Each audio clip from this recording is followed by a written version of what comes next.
I started to think, oh my gosh, I bet he's telling my mum that I'm dying. I was renowned for fainting. I was getting short of breath and feeling some sort of pressure. I felt very vulnerable, which I'd never done before. Did anyone say, I'll check your heart with the stethoscope? Oh no, not once. Not once did anybody listen to my chest or heart. Women aren't treated equally. It cost me £200. It was the best £200 I've ever spent in my life.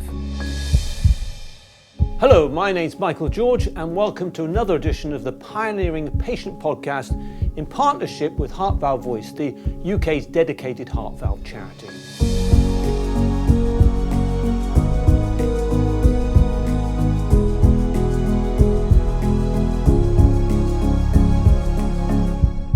Now, my 64-year-old guest today worked a lifetime in healthcare, helping others. But when she had her own heart health crisis, she faced misdiagnosis after misdiagnosis. It may all stem back from a rather inadequate diagnosis she got as an 11-year-old, and I'll ask her more about that. But we'll also look at how her own experiences have fueled her passion to help other patients and have a better outcome than she had. Without more ado, I'd like to introduce our guest for today, Jacqueline Lewis. Jacqueline, welcome to our podcast. Hello, Michael. It's a pleasure to be here. Thank you. So, Jacqueline, tell us more about a little bit potted biography of Jacqueline Lewis. Okay, well, as you said, I'm 64. I am a mother of two. I've got 5 grandchildren. I've got a dog, a cat, chickens. I'm a big animal lover. I've just retired from work before my heart surgery. And that's just a little about me. Yeah, exactly. So you had your heart valve surgery 9 months ago, so you're still in the stage of getting over that. But a lot of the story stems back to 52 years before that, 53 years before that, when you had when you were taken to the GP by your mum. Tell me more about that and what happened. Sounds a long time ago, doesn't it? Well, I had been a child that had fainted a lot. If I was rushing around or if I stood up quickly, I would go a bit dizzy and I would literally faint. So my mum took me to the doctors, and I remember it as clear as it was yesterday because it really frightened me because I didn't know what was going on. So I was seen by the GP, family GP, who knew us very well, and he examined me, and I think he listened to my heart, obviously, and he said, oh, Jacqueline's got a heart murmur. And my mum then said, oh, Jacqueline, go and wait outside. So as they did in those days, it was very different. So I was told to go and wait outside the surgery, and I was stood outside, and I started to think, oh my gosh, I bet he's telling my mum that I'm dying. Yeah. So that was when I was originally diagnosed with a heart murmur. Yeah. And what were you told about that? Was there any advice on what you should be doing or anything of that No, sort? nothing at all. Mum, I don't know whether she knew anything, anything else that I didn't, but truly I was told nothing. My imagination went mad on thinking different things, and I was a very imaginative child anyway, so there are lots of thoughts going through my mind in those early days, but nothing happened to me. So gradually I started to, become more comfortable with the idea that I had this heart murmur. Yeah. And you went on to live, the normal childhood. You became very active, didn't you? I did. As a child, I was very active, always out playing with my brother and his friends, so doing a lot of tomboy games. Also running. I loved playing tennis at school, very active. And then going into adult life, I was still very active. I was always tall and thin, so looked the part for running. So joined a running club as an adult, started off in a women's running club, and then eventually joined a running club that was male and female. I did gym work. I used to go to the gym nearly every day, yoga, swimming, very active. And so during this time, and then you became a nurse, you went into Yes. nursing at the age of 18, I think you said. And were there any symptoms that you were seeing that you thought this might be related? Oh, golly, yes. I was renowned for fainting on night duty. So if we would have done the ward rounds and settled the patients, then if a buzzer went off and it was my turn to go and see to the patient, I would sometimes just go whoop, straight down. And the others were like, oh, Jacqueline's fainted again. But of course, I really didn't understand why that was. Even though I was a nurse at the time, I thought, well, maybe it's because I'm tall and skinny and I'm one of those that faints. Yeah. So you didn't think this might be related to my heart murmur? No one said that? Not at all. No, not at all. Yeah, yeah. No. So your career went on, you moved on quite well. Tell me more about how you went from nursing into the pharmaceutical industry and senior position, really. Yes, yeah. I was really, I'm really proud of what I did. So, as an 18-year-old, I started training and did all the usual things that were done back in the end of the 70s, early 80s. We did every ward. I then got involved with district nursing and palliative care, and I loved my job as a palliative care nurse. Very busy in those days, and at the time I had my 2 children. I was a single mum then, so very busy, and eventually was teased by a friend to go into the pharmaceutical industry. And I started off as a rep, going around seeing the doctors, which was great fun. And I loved it. And I knew most of the healthcare professionals I was visiting anyway from my earlier nursing days.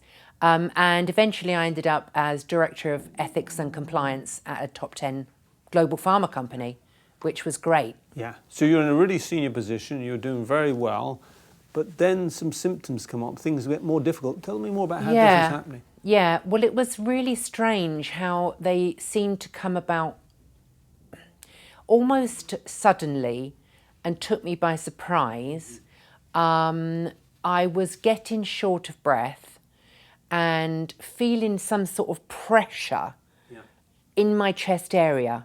Not a chest pain. I couldn't say, oh, I'm suffering with chest pain, but it was a tightness and very fatigued.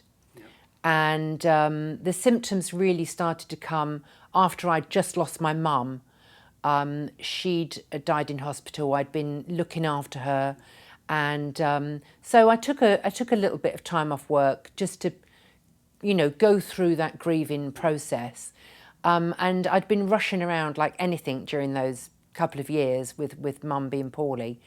And then I suddenly realised that I was getting the symptoms, and I don't know whether I was getting them but pushing them aside, but from that point on, I was really fatigued, very breathless, and struggling to do the journey to work. Yeah. And how was this impacting your work life? Because you have to probably go to doctors and check what the problem was? No, I wasn't travelling outside of the office, not only for meetings, but it was a very busy job in as much as I would maybe have to travel into the European office sometimes for meetings. So I was flying quite frequently and obviously doing quite a stressful role, investigating things and ensuring the company was, abiding by the rules. So there was a lot of stress in it. And we started off, when I started with that company, we were in a local office, which was great. I could drive in 20 minutes and get there with bags of time. We then moved to London. And so I was having to journey up to London. And it was during those times that I started really recognising the symptoms. And so what did you do about this now? It was quite strange because I did wonder whether it was, suffering with grief. I was thinking, is this all part of grief? Even though I know everything there is to know about the grief process from my previous work, I was thinking, is it me? Am I, struggling with this? But I went to the GP. Yeah. I decided I would go to the GP and ask about it. And from that point on, I really felt awful because the GP first reaction was, oh, it's anxiety. Yeah. We think you're going through the menopause. And I listened to them, despite the fact that I'd had a hysterectomy at the age of 46. So I couldn't have been going through the menopause. But I was listening because I didn't understand what was happening to me. Yeah. And this is what people often talk about when you become, despite your experience in healthcare, you become a patient, you almost regress almost to childhood. What is it like in those circumstances? Oh, most definitely. I felt very vulnerable, which I'd never done before. And doing the jobs that I'd done, you've got to be very confident in those jobs. And, confident as a single mum and confident in everything I did. And suddenly I became this vulnerable person that was listening to the doctor and thinking, well, am I going a bit bonkers? Yeah. Is it anxiety? I can't be going through the menopause, but is it something to do with that? I just didn't know what was happening to me. And so you kept having to go back for checkup after checkup and also at work. Tell me more about that process, how it worked and the continuing misdiagnosis you received. Yeah. So to start with, I was sent for an ECG because I said, it doesn't feel right. And I was getting palpitations as well as the shortness of breath. So I saw a junior GP or GP registrar, they might be called. Yeah. I saw this lovely lady and she said, I'll refer you to cardiology and, you'll get a few tests there. So I had some blood tests, had an ECG at the surgery, and then I was sent to the cardiology clinic at the local hospital. The nurse there who did the ECG while I was just waiting to go in, she was... she'd been very chatty and then she went a little bit quiet. Yeah. And I thought, I wonder what she's thinking. And we got along very well because she was my age. Yeah. So, we had a bit of a laugh and she said, right, the doctor's ready to see you. So I went in to see the cardiologist and he said, oh, right, I can see that you've got left ventricular hypertrophy. Yeah. And I was like, have I? And my medical brain was racing to think, what does that mean? What does it mean? And he said, yes. He said, we'll have to do some further tests. And he said, we'll book you in for an angiogram. Mm-hmm.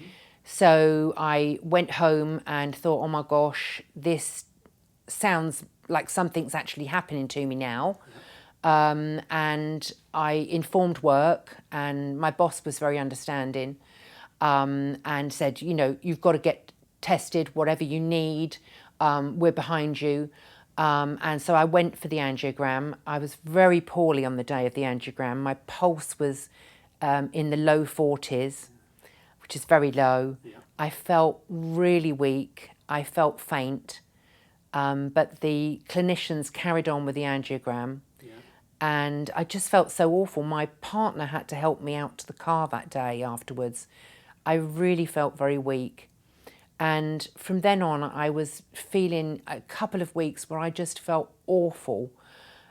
So again, I contacted work. They referred me to the team that were a third party that would assess your going back to work. Yeah. And I was assessed by a lady who said, well, we need to think about getting you back into the office 3 days a week. My mind was just...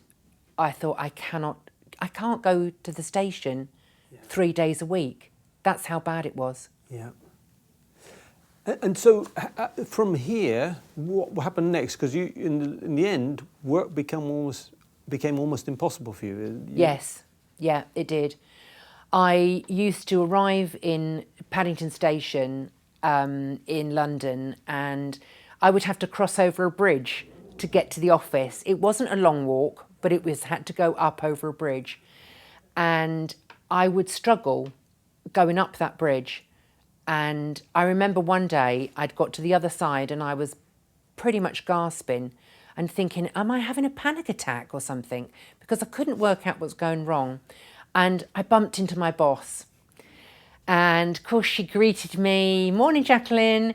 And I thought, oh my gosh, I'm going to have to walk the same speed as her to get into the office. I was really worried. And at that stage, I think I was sort of pretending I'd got a cough or something so that I could slow down, because I was so short of breath. Yeah. And of course, she wasn't to know, but it was a horrible morning then, trying to get over that bridge and walk into the office. And after a lot of this process, you decided you couldn't work anymore. Yeah. And what did you decide you had to do then? Well, I'd been off sick then for a couple of months because I just didn't know what was going on.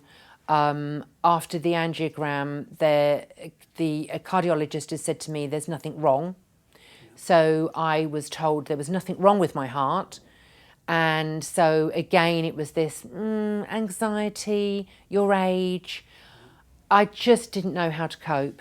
So I decided, it was a very, very difficult decision, but I decided that I would need to resign. Yeah. I couldn't see myself going back to work. I loved my job, but I just couldn't see myself doing that journey into work. So with a lot of upset, I resigned. And took early retirement. Yeah, and that's a terrible thing. Even as you said, it's your life, and you could still be working now. And this process, we hear this time and time again, that women are being told there's anxiety or there's nothing wrong, and then we're finding out there is something wrong. Why do you think this is? There's not a. I mean, they're good people. Are good people. They're know the profession. They know what they're talking about. So why is this happening, do you think? It's an interesting question, and thanks for raising it. I think that women do not get equal treatment to men with many things, but in particular with cardiac issues. Yeah. I think, history has always told us that it's men that have heart attacks, and, the women are left widowed because the husbands died of a massive heart attack. It seems to be something that's just gone on through history, but women aren't treated equally. For one thing, Michael, when you're listening to a lady's heart, you have to listen with a stethoscope in a different position to how you would listen to a man's heart. And that, I don't know whether that's really taken into account. I think as women get older, maybe we do slow down a little if we've brought a family up and we're busy working full time. And I think sometimes GPs in particular think that it's our age, it's menopause, women are anxious. And it seems to, the story seems to be, self-perpetuating. Yeah. And during this process you're going through, did anyone say, "I'll check your heart with the stethoscope"? Oh, no, not once.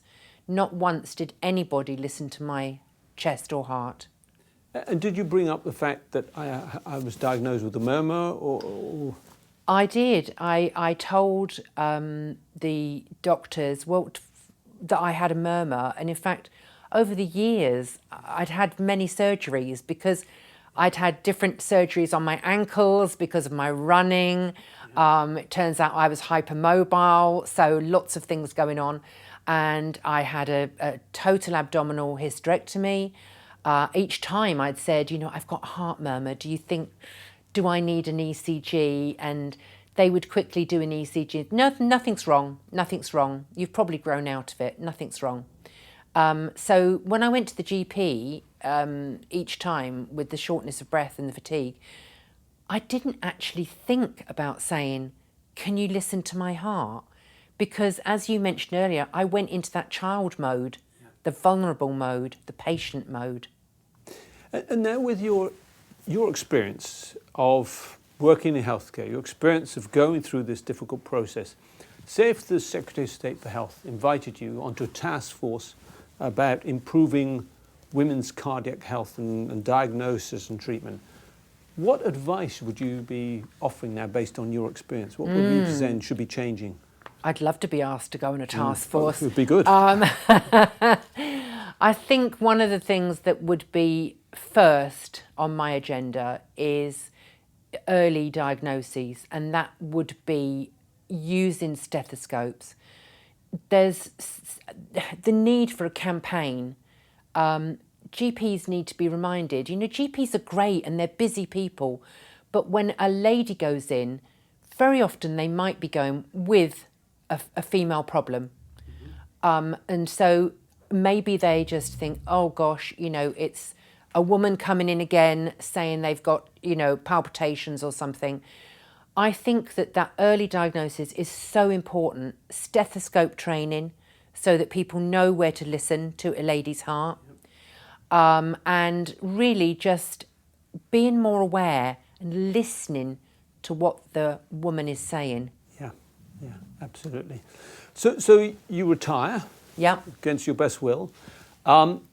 Things don't get any better for you health-wise. It's not anxiety because you're not improving, having given up work. So what do you decide to do then? Well, I really then thought that there must be something wrong with me. Just a feeling. And so I didn't get any luck with the cardiologist. I spoke to my GP and said, look, I think they've lost the results of my angiogram. I don't know what's going on. And they've discharged me from their care, saying nothing's wrong. And the GP said, well, you can keep pestering them. He didn't offer to do anything. He just said, keep ringing the cardiology department. And I thought, what am I saying when I ring them? Hello, I'm still here. So I took it upon myself to go for a private consultation. I literally looked up private cardiologist, local to where I was, and I managed to get an appointment. I saw a fabulous cardiologist, and it cost me £200. It was the best £200 I've ever spent in my life. I went in to see him. I went alone because I thought, well, he's going to say there's nothing wrong. I went alone and he examined me, listened to my heart with a stethoscope, and he said, you're going to need, I know what's wrong with you, you're going to need open heart surgery. And I was like, is this a joke? I really am quite shocked. So how long did it take him from him first seeing you and testing you to be able to give you this diagnosis? Oh, minutes. It was minutes. So this has taken you years and it's minutes to get the right diagnosis. He listened to my heart and he then said, okay, get your top back on, come and sit down, and then told me. Yeah. And what did he say and what did he advise it was the next step? He said to me, it sounds like you've got an issue with your aortic valve. Yeah. He said, you're going to need open heart surgery. And it was quite funny because it was very surreal. I said, open heart surgery? And he said, yes, like that. So I was in a bit of a situation where I wasn't certain what was going on. Yeah. And he said, I'll take you on my NHS. I will see you at the hospital where he was working. Yeah. And a fabulous hospital, slightly further away from home. Yeah. And he said, I will see you in my clinic. I will do an echocardiogram. I will also refer you to a colleague who I trust, who is a cardiac surgeon. Yeah. And from there, everything moved very quickly.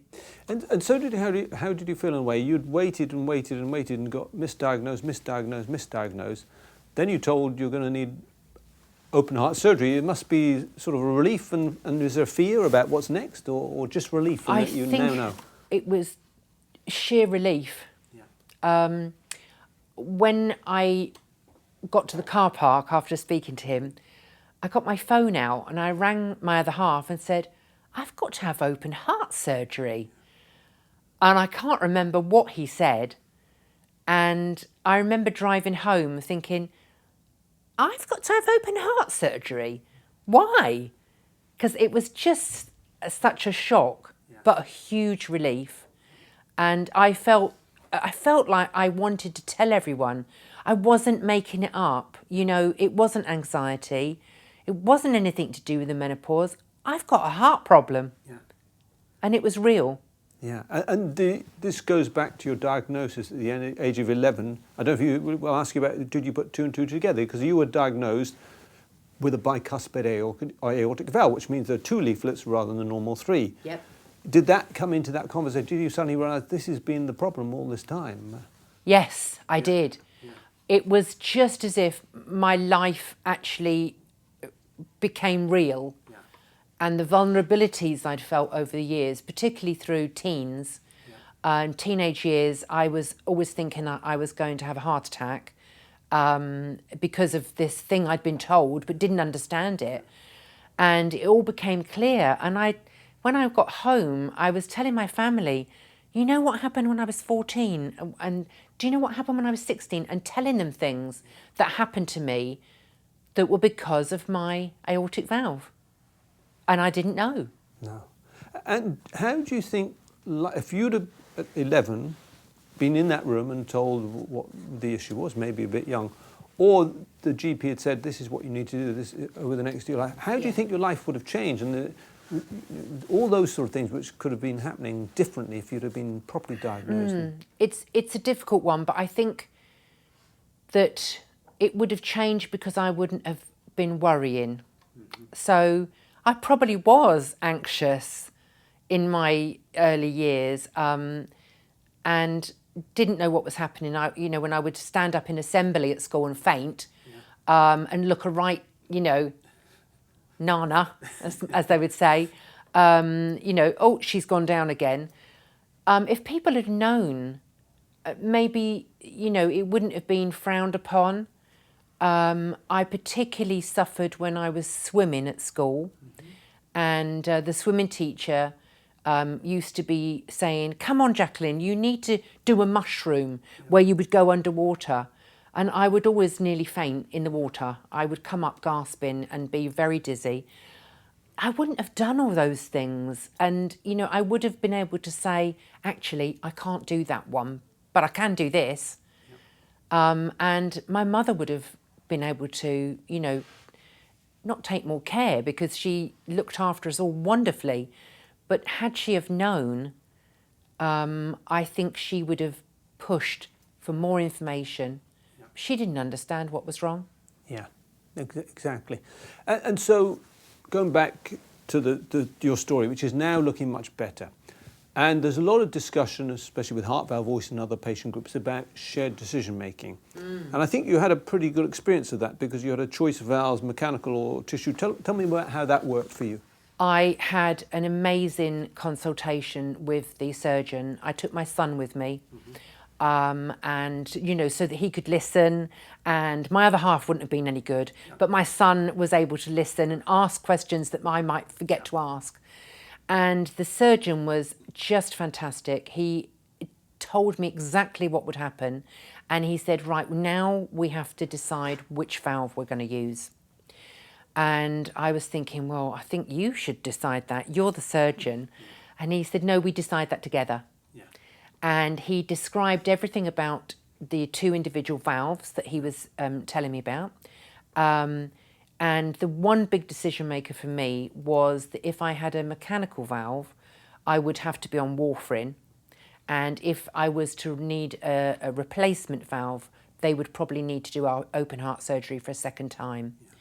With the tissue valve, I would just have to be on some cardiac medications, but aspirin rather than warfarin, and they could probably do that via a different technique when it comes to the time that I will require replacement, which is called a TAVI, which is not open heart surgery.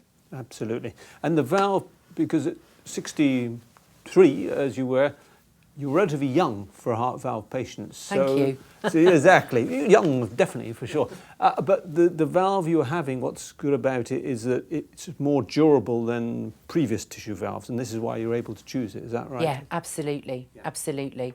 And it's funny, I went to, with Heart Valve Voice, I went to a conference last year, and I went to the stand where they actually had the models of the heart valves, and I was taking photographs and saying to my family, this is what I've got in my heart. It was incredible. Yeah. And so now, what has life been like? You had the surgery. What was your experience of the process after that? Yeah, well, I've had a great recovery. The hospital were fabulous, and I think I thought that the recovery would take much longer, but it didn't.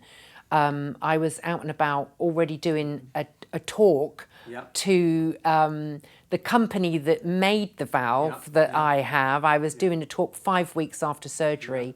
I went to visit them, which was fabulous. So life is pretty much back to normal. Obviously, I'm aware of things that I can't do. More physically, you know, I can't do yoga yet. So there's different things I can't do because of my actual incision in my chest, etc., rather than the valve. But I don't get short of breath. Still a little fatigued. One important thing I would say is the surgeon said to me, your family need to be checked. This could be something that, you know, is hereditary. And, you know, your siblings need to be checked and your children need to be checked. So my sister got checked straight away, and she's in her 50s, and luckily she was told everything was fine. And my daughter has been trying to get her heart checked and has had no success. So in a way, going back to what you said earlier about the difference in, you know, the female heart issues, the potential female heart issues. She went to the GP, said, Mum's had this surgery. The surgeon who did the surgery has said that I've got to be tested. And the GP said, oh, no, no, no, if you've got no problems, we don't look at things like that. And she called me and she was really upset that day because they hadn't listened to her. So I've actually said to her, if you want to go private, I will pay for you to see that cardiologist that I saw. We've had no luck with the NHS. Because there's, all the evidence is there. You've got a bicuspid valve, a congenital condition. It's hereditary. Yes. It would only take a stethoscope check. Stethoscope. That's all it would take, a stethoscope check. And I don't know why people aren't doing it.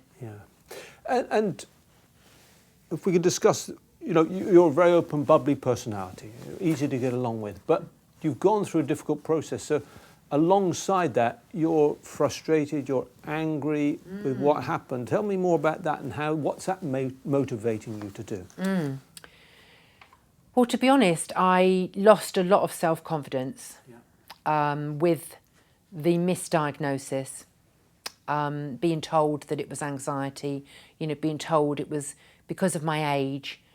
I did start to believe that, and I became very vulnerable and feeling like an old lady, whereas I was usually very active. That had a huge impact on me, and I think at the time I started to lose confidence in myself as a woman, as a work person, as an employee, and felt that I just couldn't go on really, and became very vulnerable. And I'm not a vulnerable person. I spent my life looking after others, you know, through my work and, you know, through family and friends needing help. And I suddenly became this vulnerable person, and it was very uncomfortable. And in some ways, I feel justified now that there was something wrong with me. I wasn't making it up. So I feel very motivated now to help others, in particular women, but also men that might need similar operation to what I've had, or other, you know, another cardiac situation that they're in. So I do, what motivates me, I do go on the, there's a site where Heart Valve Voice have questions and answers for patients. It's led by the patients. So I go on that daily. Every morning when I check my emails, I have a look, and I see ladies posting on there. They've heard about the site, and I see ladies posting, you know, I've got this issue, I'm waiting for heart surgery, I'm really worried, I'm frightened. Has anyone had this same experience? I'm straight on there. And I don't offer medical advice because I'm not acting as an ex-nurse or a pharmaceutical person. I'm going in as a patient, as a 64-year-old woman who's had cardiac surgery. And that motivates me a lot, and I want to continue doing that because I feel there's so much to be learned about this area for women in particular. Yeah.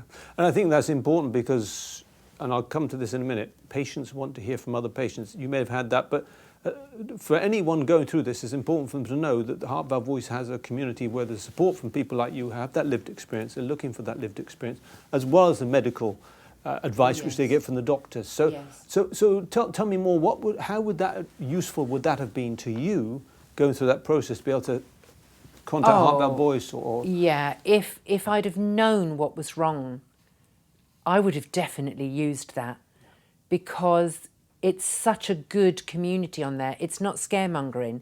It's giving simple bits of advice. You know, make sure you take this into hospital with you. Be aware you might feel this. Such general things. I would have really valued that. Simple chats from other patients, simple comments and advice that a doctor wouldn't tell you. Patient to patient. Patient to patient. So let's look, you're doing so much good work now. You had to give up work, the job you loved. What would you been doing now if you'd have had your surgery 3-4 years ago and you'd got back to the normal life? What would you see as your future would be now? Oh, I would still be working for the same company I was with. I loved it. I loved my role. If I'd have had a chance, I would have tried to have gone up the ladder and, you know, got even a higher position. I feel sad that I'm not at work. I miss that challenge. That's why I'm putting it into trying to help others in different ways now, voluntarily. I know I would have worked until, well, my mum would have said, worked until you dropped. Yeah. You know, I would not be retired at this early age. You know, I loved being part of the workforce. I loved going on the train, you know, when I was able, going on the train with my work rucksack, laptop on my back, and, you know, going in, having a good day's work, coming home, having some stories to tell. Yeah, I would still be there. Yeah. And what do you see as your future now? What are the things you're excited to do? What are you going to do now you're well again? Yeah, well, I'm looking forward to being able to walk my dog much further. And funnily enough, I had hoped that one day when I did retire, I would be dog walking for people. So who knows, I might do that. But, you know, I do see myself getting involved more with heart charities, and getting back to my yoga, which I still can't do at the moment, but getting back to that and doing things that I would value. I love wildlife, I love walking. Getting back to a normal life and not thinking I'm going bonkers, knowing that I've had something wrong with me. And just a final question about other patients going through this process. Based on you, what advice would you be, what words of wisdom do you have for them? Oh, don't take no for an answer. Always ask the doctor to listen to your heart. Use the stethoscope on me, listen to my heart, and keep pushing. And just make sure someone's listening to you. Equally, I would say, if you're not getting any luck with your doctors, then go on to something like Heart Valve Voice site, do a bit of research, find out what you can get, what do you need to get a diagnosis, what will help you, that type of thing. Yeah. Excellent. Jacqueline, it's been fascinating, it's been a pleasure. Thank you for joining the Pioneering Patient podcast. Pleasure. Thank you. And as Jacqueline says, it's important that people listen to you, and thank you for listening, and thank you for watching this edition of the Pioneering Patient podcast. That's all for now, but please, if you've got suggestions for guests or ideas for future podcasts, please send them to us, the email at the end of the show. And also go on and subscribe and like so you get future editions. And otherwise, please remember to take good care of your health.